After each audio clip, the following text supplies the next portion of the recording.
Hello friends, this is Masum Ahmed. Welcome to back another videoতে. I hope you are all fit and fine. My school ভিডিওতে আপনাদের স্বাগতম। আমরা আজকে যে ভার্বের উপর ক্লাস নেব সেটার জন্য কালকে আমরা একটা পোস্ট দিয়েছিলাম আমাদের চ্যানেলে।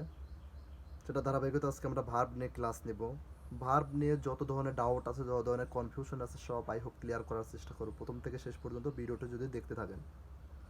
সেজন্য থাম্বনেইলে আমরা যেটা দিয়েছি, যেটা দেখতে পেয়েছেন, ভার্বের ময়নাতদন্ত, মানে ভার্বের ছোটোখাটো যত বিষয় আছে সব ধরনের ডাউট কনফিউশন ক্লিয়ার করার চেষ্টা করব। তাহলে ভার্ব মানে ক্রিয়া। ভার্বটা আমরা এবং যেটা দিয়েছি টাইটেলে, সেটা হচ্ছে ক্লাসিফিকেশন অফ ভার্ব। ভার্ব কত প্রকার, আমরা সব কিছু নিয়ে ডিসকাস করবো একদম খোলামেলাভাবে।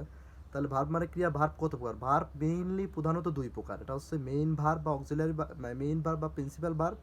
আর সেকেন্ড যেটা, সেটা হচ্ছে অক্সিলিয়ারি ভার্ব। তাহলে মেইন দুই প্রকার ভার্ব, প্রধানত দুই প্রকার ভার্ব, মেইন ভার্ব এবং অক্সিলিয়ারি ভার্ব, মেইন ভার্ব অথবা প্রিন্সিপাল ভার্ব। তাহলে মেইন ভার্ব বা প্রিন্সিপাল ভার্ব দুই প্রকার, একটা হচ্ছে ট্রানজিটিভ ভার্ব আর সেকেন্ড হচ্ছে ইনট্রানজিটিভ ভার্ব। অক্সিলিয়ারি ভার্বও দুই প্রকার, একটা হচ্ছে প্রাইমারি অক্সিলিয়ারি ভার্ব আর একটা হচ্ছে modal auxiliary verb. Primary auxiliary ভার্বের মধ্যে আছে be verb, do verb, have verb, এগুলো। তাহলে what is verb? What is verb? Verb কি? Verb is the heart of a sentence. একটা সেন্টেন্স বা বাক্যের হার্ট হলো verb. Every sentence must have at least one verb. প্রতিটা সেন্টেন্সের বা বাক্যের জন্য মিনিমাম একটা ভার্ব অবশ্যই জরুরি, কারণ ভার্ব ছাড়া কখনো বাক্য গঠন হতে পারে না। Verb has been defined as a word that describe an action, কোনো কাজ অথবা স্টেট অফ বিইং, হওয়া। তাহলে ভার্ব ডিফাইন করে সাধারণত দুইটা ক্ষেত্রে, একটা হচ্ছে অ্যাকশন অথবা হচ্ছে স্টেট অফ বিইং। অ্যাকশনটা কি? ডুইং সামথিং, মানে কিছু করিতেছি, ডুইং সামথিং, কিছু করা। তাহলে অ্যাকশন জিনিসটাকে বুঝতে পারলাম। Two type of action, two type of action. Action verb আবার দুই ধরনের, একটা হচ্ছে ফিজিক্যাল অ্যাকশন আর একটা হচ্ছে মেন্টালি অ্যাকশন। একটা ফিজিক্যাল অ্যাকশন, একটা মেন্টালি অ্যাকশন। ফিজিক্যাল অ্যাকশন আর মেন্টাল অ্যাকশন কীরকম? ফিজিক্যাল অ্যাকশনের আমি এক্সাম্পল দিচ্ছি, তাহলে বুঝতে পারবেন। তামান্না রাইটস মি এ লেটার, তামান্না আমার জন্য চিঠি লেখে। এখানে রাইটসটা কিন্তু অ্যাকশন ভার্ব হিসেবে কাজ করতেছে, লেখা অ্যাকশন ভার্ব হিসেবে কাজ করতেছে।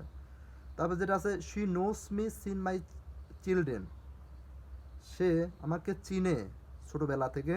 তাহলে এখানে জানা, এটা কিন্তু অ্যাকশন কাজ করতেছে মেন্টালিভাবে। তাহলে two type of action verb দুই ধরনের হয়ে থাকে, একটা ফিজিক্যাল, একটা মেন্টালি অ্যাকশন। তাহলে এটা আমরা বুঝতে পারলাম। তারপর যেটা আছে সেটা হচ্ছে state of being. State of বিংটা কি? Condition or situation that exist. Condition অথবা সিচুয়েশন বুঝে থাকে। যেরকম Rahul is a doctor, Rahul একজন ডক্টর। এখানে কিন্তু কোনো ভার্ব কাজ করতেছে না, ইজটা ভার্ব, বাট এখানে কোনো কাজ করতেছে না, জাস্ট এখানে কন্ডিশন বা সিচুয়েশন বুঝাইতেছে। সেকেন্ডের এক্সাম্পলটা আছে আই অ্যাম হ্যাপি, আমি সুখী। এখানেও কিন্তু সিচুয়েশন বুঝাইতেছে বা কন্ডিশন বুঝাইতেছে।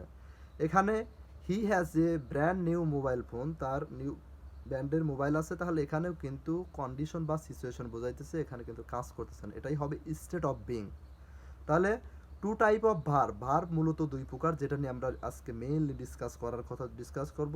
ভার্ব মূলত দুই প্রকার, এটা হচ্ছে principal verb or main verb, যেটা হচ্ছে মুখ্য ক্রিয়া যার মিনিং। তারপর যেটা হচ্ছে auxiliary verb or helping verb, যার মিনিং হলো সহায়ক ক্রিয়া। তাহলে প্রিন্সিপাল ভার্বটা কি? Also called main verb or lexical verb. এছাড়াও এই প্রিন্সিপাল ভার্বকে মেইন ভার্ব বা লেক্সিক্যাল ভার্বও বলা হয়। This verbs are not dependent on other verbs to give a complete sense in the sentence. তার মানে এই ভার্বটা অর্থ প্রকাশ করার জন্য সে ডিপেন্ডেন্ট হতে হয় না অন্য কোনো ভার্বের উপরে, সে নিজে নিজে সম্পূর্ণ অর্থ প্রকাশ করতে পারে, অন্য কোনো ভার্বের উপর ডিপেন্ডেন্ট হতে হয় না। For example, Rakib gave me a pen, Rakib আমাকে একটি কলম দিয়েছিল। আই ইট রাইস, আমি ভাত খাই। তাহলে এখানে গেভ একটা ভার্ব, ইট একটা ভার্ব। এই ভার্বটা কিন্তু অন্য কোনো ভার্ব এখানে নেই, অন্য কোনো ভার্বের উপর ডিপেন্ডেন্ট হয় নাই, সে নিজে নিজেই সম্পূর্ণ অর্থ করতে সক্ষম হয়েছে। তারপর যেটা আছে two types of principal verb. Principal verb আবার দুই ধরনের, একটা হচ্ছে ট্রানজিটিভ ভার্ব, যেটার অর্থ বা মিনিং সকর্মক্রিয়া। আর ইনট্রানজিটিভ ভার্ব, যেটার অর্থ বা মিনিং হলো অকর্মক্রিয়া। তাহলে প্রিন্সিপাল ভার্ব আবার দুই প্রকার, ট্রানজিটিভ ভার্ব, ইনট্রানজিটিভ ভার্ব। তাহলে ট্রানজিটিভ ভার্বটা কি? This verbs require a direct object to make a complete sense. সম্পূর্ণ অর্থ প্রকাশ করার জন্য ট্রানজিটিভ ভার্বের ক্ষেত্রে একটা ডাইরেক্ট অবজেক্ট, একটা অবজেক্টের প্রয়োজন হয়। অবজেক্টটা কি? ভার্বকে যখন প্রশ্ন করা হয় কি বা কাকে যে উত্তর পাওয়া যায় সেটা হলো অবজেক্ট। তাহলে অবজেক্টটা কি? ভার্বকে যখন প্রশ্ন করা হয় কি বা কাকে যে উত্তর পাওয়া যায় সেটা হলো অবজেক্ট। যেরকম আই লাভ নন্দিনী, আমি এখানে ভার্বটা আছে হচ্ছে লাভ, তাহলে আমি ভালোবাসি। কাকে ভালোবাসি? এখানে কাকে কিন্তু আসছে, প্রশ্ন করা হয়েছে কি বা কাকে, তখন এই অবজেক্টটা দ্বারা, ডাইরেক্ট অবজেক্ট দ্বারা সেটা সম্পূর্ণ অর্থ প্রকাশ করবে। তাহলে এখানে এই লাভটা হলো ট্রানজিটিভ ভার্ব। তারপরে আছে Ritu told me a story yesterday, Ritu আমাকে গতকাল একটি গল্প বলেছিল। এখানে টোলটা অবশ্যই তাহলে ট্রানজিটিভ ভার্ব হবে, যে অবজেক্ট ছাড়া সম্পূর্ণ অর্থ প্রকাশ করতে পারতেছে না। তারপরে যেটা আছে intransitive verb.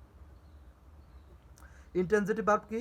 This verb do not require a direct object to make a complete sense. সম্পূর্ণ অনুভূতি বা অর্থ প্রকাশ করতে যেখানে require a direct object, don't require a direct object, অর্থাৎ ডাইরেক্ট অবজেক্টের প্রয়োজন হয় না সম্পূর্ণ অর্থ প্রকাশ করতে। অবজেক্ট ছাড়াও সে সম্পূর্ণ অর্থ প্রকাশ করতে পারে। দ্য বেবি স্লিপস, বাচ্চাটি ঘুমিয়েছিল। তারপরে যে এক্সাম্পলটা আছে উই লাভড, আমরা হেসেছিলাম। হি রানস, সে দৌড়ায়। তাহলে এখানে কিন্তু কোনো অবজেক্ট নেই, অবজেক্ট ছাড়াই সম্পূর্ণ অর্থ প্রকাশ করেছে। তাহলে এটা হবে ইনট্রানজিটিভ ভার্ব। তারপর যেটা আছে অক্সিলিয়ারি বা হেল্পিং ভার্ব। অক্সিলিয়ারি বা হেল্পিং ভার্বটা কি? Verb which are use to help principal verb to form a complete sentence. Verb যখন প্রিন্সিপাল ভার্ব বা মেইন ভার্বকে সম্পূর্ণ অর্থ প্রকাশ করতে সাহায্য করে, তখন সেটাকে আমরা অক্সিলিয়ারি বা হেল্পিং ভার্ব বলে থাকি। মেইন ভার্ব বা প্রিন্সিপাল ভার্বকে সম্পূর্ণ অর্থ প্রকাশ করতে সাহায্য করে। তাহলে there are 24 auxiliary verb in English grammar, 24টা অক্সিলিয়ারি ভার্ব রয়েছে। এক্সাম্পল দিলে বুঝতে পারবে। He will attend the meeting tomorrow, সে আগামীকাল মিটিংয়ে উপস্থিত হবে, অ্যাটেন্ড থাকবে, এখানে উইল দেওয়া হয়েছে। তারপর I am going to school, এখানে কিন্তু মেইন ভার্ব অ্যাটেন্ড, তারপর এখানে উইলটা দিয়ে সম্পূর্ণ অর্থ প্রকাশ করা হয়েছে।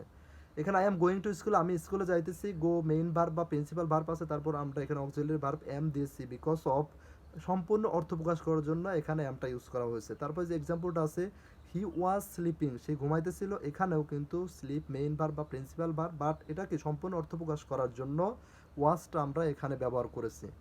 তাহলে আমরা বুঝতে পারলাম অক্সিলিয়ারি বা হেল্পিং ভার্বটা কি। Most of the auxiliary verb are also used principal verb, অনেক সময় এই অক্সিলিয়ারি ভার্বটা আবার মেইন ভার্ব হিসেবে কাজ করতে পারে, যেখানে কিন্তু অক্সিলিয়ারি ভার্বের পাশাপাশি মেইন ভার্ব বা প্রিন্সিপাল ভার্ব আছে, বাট এখানে যেটা বলা হচ্ছে এই অক্সিলিয়ারি ভার্বটা মেইন ভার্ব হিসাবে অনেক সময় কাজ করতে পারে। For example I am a teacher, আমি একজন শিক্ষক, এখানে কিন্তু কোনো মেইন ভার্ব নাই, এই অক্সিলিয়ারি ভার্বটাই মেইন ভার্ব হিসাবে কাজ করছে, অ্যামটা। তারপর আই হ্যাভ এ ডগ, আমার একটি কুকুর আছে, এখানেও হ্যাভটাই মেইন ভার্ব হিসেবে কাজ করছে। You R a good boy, তুমি একজন ভালো ছেলে, এখানেও কিন্তু এই আরটা মেইন ভার্ব হিসেবে কাজ করছে, এখানে হ্যাভটা মেইন ভার্ব হিসেবে করছে, আই এমটাও মেইন ভার্ব হিসেবে কাজ করছে। Two type of auxiliary or helping verb, auxiliary verb আবার দুই প্রকার, একটা হচ্ছে প্রাইমারি অক্সিলিয়ারি ভার্ব আর দ্বিতীয়টা হচ্ছে modal auxiliary verb. Primary auxiliary verb আর মডাল অক্সিলিয়ারি ভার্ব। তাহলে প্রাইমারি অক্সিলিয়ারি ভার্বটা কি? In the absence of principal verb this verb act as a principal verb. তাহলে in the absence of principal, যখন মানে মেইন ভার্ব বা principal verb absent থাকে, তখন এই মানে প্রাইমারি অক্সিলিয়ারি ভার্বটা তখন মেইন ভার্ব হিসেবে কাজ করে। তাহলে there are 13 primary auxiliary verb in English grammar, তাহলে 13টি এই অক্সিলিয়ারি ভার্ব রয়েছে। 13টি অক্সিলিয়ারি ভার্ব কী কী? সেটা হচ্ছে ওই যে প্রথমে আমরা আলোচনা করেছিলাম, যেটা প্রাইমারি ভার্ব, বি ভার্ব আছে, বি ভার্ব হচ্ছে am, is, are, was, were, been, being.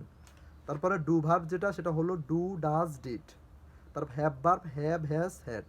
Example I am a doctor, আমি একজন শিক্ষক, এখানে কিন্তু মেইন ভার্ব হিসাবে এমটা কাজ করছে। হি ডিড ইট, সেটা করেছে, এখানে ডিডটাও কিন্তু মেইন ভার্ব হিসেবে কাজ করেছে। ইউ হ্যাভ এ বাইক, তার একটা বাইক আছে, এখানে কিন্তু হ্যাভটা মেইন ভার্ব হিসেবে কাজ করেছে।